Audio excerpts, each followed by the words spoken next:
বেধড়ক মারধর করা হয়েছে।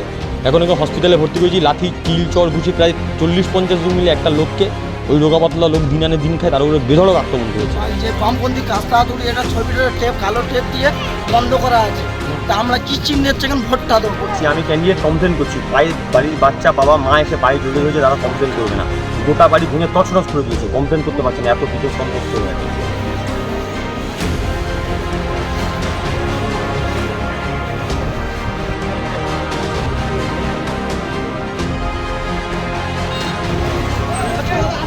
আছে উত্তরবঙ্গের একটা কর্মী আছে, তার নাম ভুলু এখন, ভল্টু এখন, রাজু এখন।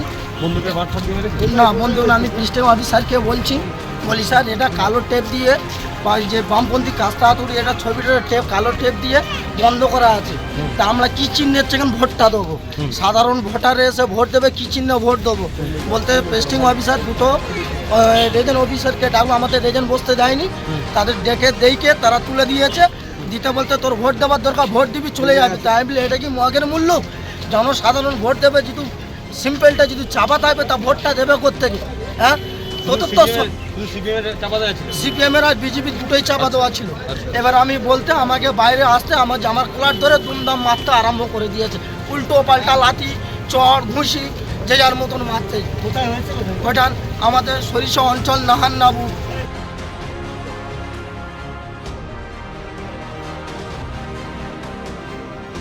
চলছিল, আমার এজেন্টকে মেরে বার করে দেওয়া হয়েছিল।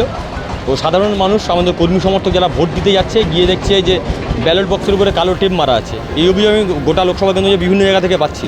ও সেটা গিয়ে প্রতিবাদ করেছে, এজেন্টকে বলেছে, বলার পরে প্রিসাইডিং অফিসার ওখান থেকে কালো টেপটা তুলে দেয়। ও যখন ভোট দিয়ে বাইরে বেরোচ্ছে, তখন তৃণমূলের বহিরাগত দুষ্কৃতী আর ওখানে পঞ্চায়েত সদস্যদের চিনিয়ে দিচ্ছে।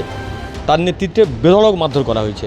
এখন ওকে হসপিটালে ভর্তি করেছি। লাঠি, কিল, চর, ঘুষি প্রায় 40-50 জন মিলে একটা লোককে, ওই রোগা পাতলা লোক দিন আনে দিন খায়, তার উপরে বেধড়ক আক্রমণ করেছে। আমি প্রশ্ন করতে চাই, এটি কি ডায়মন্ড হাওয়া মডেল? ভয় পাচ্ছেন কেন? কালো টেপ মারতে হচ্ছে কেন সিপিএমের সিম্বলের উপরে? আসলে এই কালো টেপটা ওনার চোখে মারা উচিত, ওনার মুখে মারা উচিত সাংসদের। আজকের গণতন্ত্রের কালো দিন, মানুষ ভোট দিতে পারছে না, অবাধে ছাপ্পা চলছে, অবাধে লুট হচ্ছে। তবে নির্বাচন কমিশনের যেভাবে যতটা গর্জেছিল, যদি তাকে সামান্যতম বর্ষাতেন তাহলে ভালো লাগে। গোটা ডায়মন্ড হবে, এন্টার ডায়মন্ড এখন যা সবে ভোট শুরু হয়েছে। 50%-এর উপরে জায়গায় পুলিশকে মারধর করে বের করে দেওয়া হয়েছে। বিভৎস অবস্থা। গতকাল রাত থেকে বাইক বাহিনী বিভিন্ন জায়গা থেকে লোক ঢুকিয়েছে,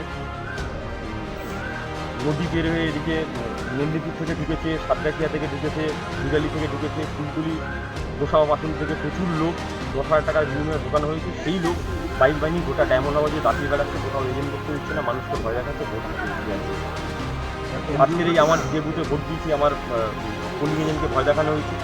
সে এমন ভয় দেখানো হয়েছে, ভয়ে বেরোতে পারিনি। আমার বুথে শান্তি হয়েছে। শেষে আমার স্ত্রীকে বলি যে আমার স্ত্রী এজেন্ট হয়ে এখানে ভোট সামনে এসছে। একাধিক জায়গায় বাড়িতে ঢুকে বাচ্চার মাথায় রিভলভার রেখে বলছি, যদি ভোট দিতে যাস হিন্দু বাহিনী চলে গেলে কী হবে? আমি বলছি একটা কমপ্লেন করছি, আমি ক্যান্ডিডেট কমপ্লেন করছি, বাড়ির বাচ্চা, বাবা মা এসে পায়ে জড়িয়ে হয়েছে, তারা কমপ্লেন করবে না। গোটা বাড়ি ভেঙে তছনছ করে দিয়েছে, কমপ্লেন করতে পারছে না, এত কিছু সন্তুষ্ট হয়ে আছে। কিউআরটি ডায়মন্ড হাওয়া মডেল, কিউআরটি টিম রেসপন্স করার চেষ্টা করছে, কিছু কিছু জায়গায়, অনেক জায়গায় করছে না, কিন্তু তাদেরকে মিসগাইডেড করা হচ্ছে প্রতিদিন। এই সেক্টর অফিসার, থানা, এই রাজ্য পুলিশ তাদেরকে মিসগাইডেড।